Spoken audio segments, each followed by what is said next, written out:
Cette méthode, ça permet d'avoir vraiment des couleurs variées un petit peu partout. Tu vois, par exemple, dans le fond, on voit bien qu'il y a des montagnes qui sont loin, et on voit bien qu'elles sont en distance, parce qu'au niveau des valeurs, elles sont très claires.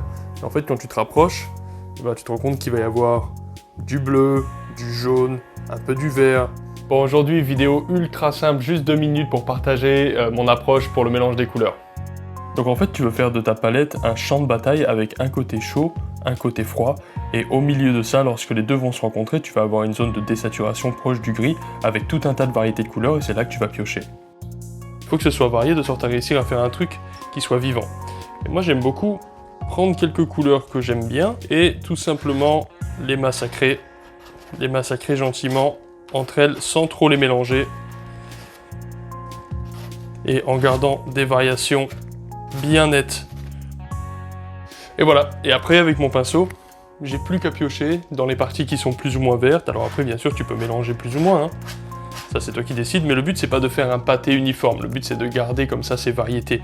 Parce que là avec ces coups comme ça de couteau, tu vas vraiment avoir beaucoup de choix dans les teintes que tu vas pouvoir utiliser. Et ensuite t'as plus qu'à piocher à droite et à gauche lorsque tu veux faire ta peinture. Cette méthode, ça permet d'avoir vraiment des couleurs variées un petit peu partout. Tu vois, par exemple, dans le fond, on voit bien qu'il y a des montagnes qui sont loin, et on voit bien qu'elles sont en distance, parce qu'au niveau des valeurs, elles sont très claires. Et en fait, quand tu te rapproches, tu te rends compte qu'il va y avoir du bleu, du jaune, un peu du vert, un peu des couleurs très neutres. Tout est de toute façon quand même très neutre, mais tu vois, c'est ça l'idée. Y compris dans l'eau, tu vois. Et là, c'est juste la première couche, en fait, mais tu vois, déjà, il y a une petite variété. Là, il y a du rouge.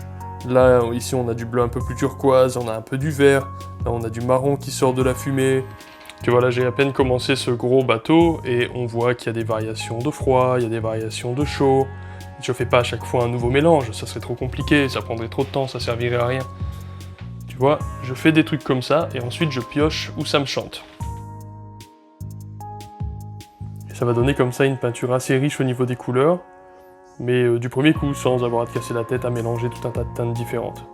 Voilà mon ami, c'est tout, essaye, dis-moi ce que t'en penses, et puis voilà, à la prochaine, ciao.